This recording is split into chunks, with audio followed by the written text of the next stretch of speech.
ಹೇಳ್ತಾರೆ ಸರ್, ತಮ್ಮ ಮೇಲಿನ ಕೇಸನ್ನು ಪ್ರಸ್ತಾಪ ಮಾಡ್ತಿದ್ದಾರೆ ಕಾಂಗ್ರೆಸ್ನವರು. ಸುಪ್ರೀಂ ಕೋರ್ಟ್ ಹೋಗ್ಲಿ ಅಂತ ಹೇಳ್ತಾ ಇದ್ದಾರೆ. ಬೀದಿಗೆ ಇಳಿದು ಹೋರಾಟ ಮಾಡಿ ಸುಪ್ರೀಂ ಕೋರ್ಟ್ ಹೋಗ್ಲಿ ಅಂತ. ಈ ಸುಪ್ರೀಂ ಕೋರ್ಟ್ ಹೋಗಕ್ಕೆ ಇವ್ರು ಹೇಳ್ತಾರೆ, ರಾಜ್ಯಪಾಲ್ ಇವ್ರ ಮನೆ ಕ್ಲರ್ಕ. ರಾಜ್ಯಪಾಲರಿಗೆ ಹೇಳ್ಬಾರ್ದು, ಹೌದು ನನ್ನ ಮೇಲೆ ಧೈರ್ಯ ಇದ್ರೆ ನನ್ನ ಮೇಲೆ ಕೊಡಿ ಅಂತ ರಾಜ್ಯಪಾಲರಿಗೆ ಹೇಳ್ಬಾರ್ದಾಗಿತ್ತ. 22ನೇ ತಾರೀಕಿಗೆ ಲೆಟರ್ ಹೋಗುತ್ತೆ, 23ನೇ ತಾರೀಕಿಗೆ ಇವರು ಹೋಗಿ ಅಮಿತ್ ಶಾ ಮನೇಲಿ ಕೂತ್ಕೋತಾರೆ ಅಪ್ಪ ಮಗ. ಅಂದರೆ ರಾಜ್ಯಪಾಲರಿಗೆ ಗೊತ್ತಿರಲಿಲ್ವಾ, ವಿವೇಚನೆ ಇರಲಿಲ್ವಾ? ಯಾಕೆ ಸುಪ್ರೀಂ ಕೋರ್ಟಿಗೆ ಯಾಕೆ ಹೋಗ್ಬೇಕು? ಇದನ್ನು ಕೂಡ ರಾಜ್ಯಪಾಲರು ಹೇಳ್ಬೋದಾಯ್ತಲ್ಲ ಅಬ್ರಾಹಿಮಿಗೆ, ಸುಪ್ರೀಂ ಕೋರ್ಟಿಗೆ ನೀನು ಹೋಗು ಅಂತ. ಮತ್ತೆ ಇಲ್ಲಿ ಪಾದಯಾತ್ರೆ ಯಾಕೆ ಮಾಡಿದ್ರು ಇವರು? ಅರೆ ನೀವು ಬಸ್ ಸ್ಟ್ಯಾಂಡ್ ಬಸವೇರೇ ಇವತ್ತು ನಮಗೆ ಪತಿವರ್ತೆ ಪಾಠ ಹೇಳ್ಕೊಡ್ತಿದಾರ?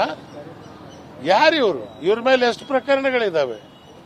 ಇದನ್ನ ಕುಮಾರಸ್ವಾಮಿ ಅವ್ರು ಏನು ಹೇಳ್ತಾರೆ ಏನು ನನಗೆ ಗೊತ್ತಿದೆ. ಇವೆಲ್ಲ ನಾನು ಹಳೆ ಭೂಕೈಲಾಸ ನಾಟಕ ಬರೆದವ್. ನಾನು ನನ್ನ ಎದುರಿಗೆ ಇವು ಯಾವುದು ನಡೆಯಲ್ಲ. ಒಂದೊಂದಾಗಿ ನಾನೇ ತೆಗೆದಿಡ್ತೀನಿ.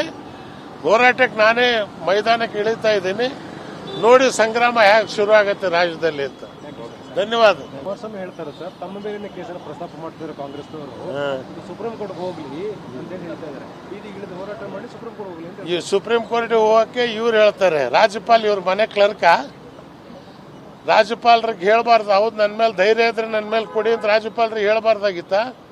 22ನೇ ತಾರೀಕಿಗೆ ಲೆಟರ್ ಹೋಗುತ್ತೆ, 23ನೇ ತಾರೀಕಿಗೆ ಇವರು ಹೋಗಿ ಅಮಿತ್ ಶಾ ಮನೇಲಿ ಕೂತ್ಕೋತಾರೆ ಅಪ್ಪ ಮಗ. ಅಂದರೆ ರಾಜ್ಯಪಾಲರಿಗೆ ಗೊತ್ತಿರಲಿಲ್ವಾ, ವಿವೇಚನೆ ಇರಲಿಲ್ವಾ?